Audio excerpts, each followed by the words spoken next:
mic's actually really close to this. XML HTTP status text.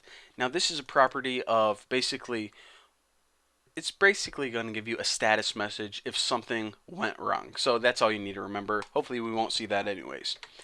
Now in the 200, which would mean a successful communication and the request processed, successfully and your response is ready, of course we want to do something with that response. Whatever we ask, our server to do, this is where we, kind of get to the good part. So of course, whenever it needs to communicate back, I said put everything in a try catch statement. And I actually just want to copy my catch. So it's going to try to do something and catch it if something goes wrong.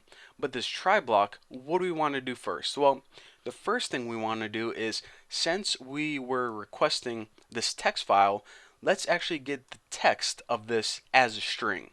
Now you can actually, whenever you receive a response from using AJAX, you can get it in a bunch of different ways. You can get it as an XML file, and that way, you saw in the first couple examples, we can handle that in specific ways. But we just want to, get this as a very simple string, since this is a very simple example. So let's go ahead and store it in a variable called text, and we'll set this equal to XML HTTP response text. So basically this is just going to generate static, plain, boring text and return it to you in a variable called text. So now this text variable should be equal to this sentence right there. Holy crap, this actually worked. So now what I want to do is I actually want to set the inner HTML of status 4, because if you took note, we actually did it for status 1, status 2, and status 3, but we didn't do it with status 4 yet. So let me just go ahead, and since this has to be nice and neat, status 4, remember that I said that status 4 basically meant that request is finished and response is ready. And I know I spelled some crap wrong there, but not important. So that's basically what status 4 means. Your request, whatever you asked for, is finished and your response is ready to go. Maybe that response is successful, and maybe that response is just as simple as, hey dude, you requested some page that doesn't exist. But anyways, status 4 means that your response is ready. So now the last thing we want to do is we actually just want to output this text on the screen. So basically all we did now is we took this text and we set it equal to a variable. But now we just have to output that variable on the screen. So let's go ahead and do that by this simple line of code right there. So basically, I think that hopefully I didn't get any errors. Let's just go ahead and see right now. So let me go ahead and refresh, upload all this to my server. Someone's texting me right in the middle of a freaking tutorial. And let me go ahead and refresh this, and hopefully, oh yeah, everything worked perfectly. So the first thing we did is we just said, okay, we're connected to the server. We made it this far.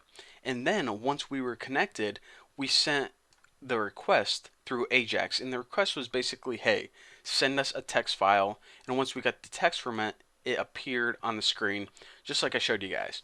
Now, take note of the fact that even though we wrote code for status 1, 2, 3, and 4, since this is Google Chrome, whoever developed Google Chrome thought it was a good idea to ignore status 1. So some of you guys watching this tutorial and running this program, you may see status 1.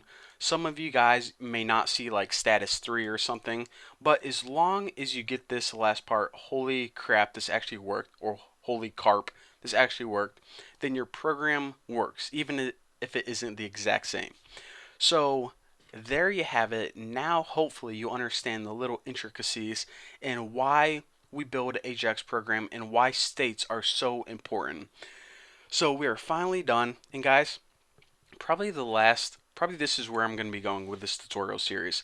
I want to talk to you guys a little bit more about XML files and show you guys some really cool techniques and some other things. And probably in 20 tutorials or so, once I'm done covering the basics of everything, I want to create the coolest program, and that's a AJAX chat room. Now, a problem with a lot of chat rooms is that if it's built in Flash or Java or something, maybe the users need to download it, or maybe, they don't have Flash installed. With AJAX, it's compatible on almost every computer, and there is no I'm I don't want to get ahead of myself, but that's what I'm super excited about. So, I shouldn't have even told you that, but I let the cat out of the bag. It's going to be awesome, and I'm going to show you guys how to create an awesome freaking sweet chat room in the upcoming tutorial. So thank you guys for watching. Don't forget to subscribe, and I'll see you guys next time.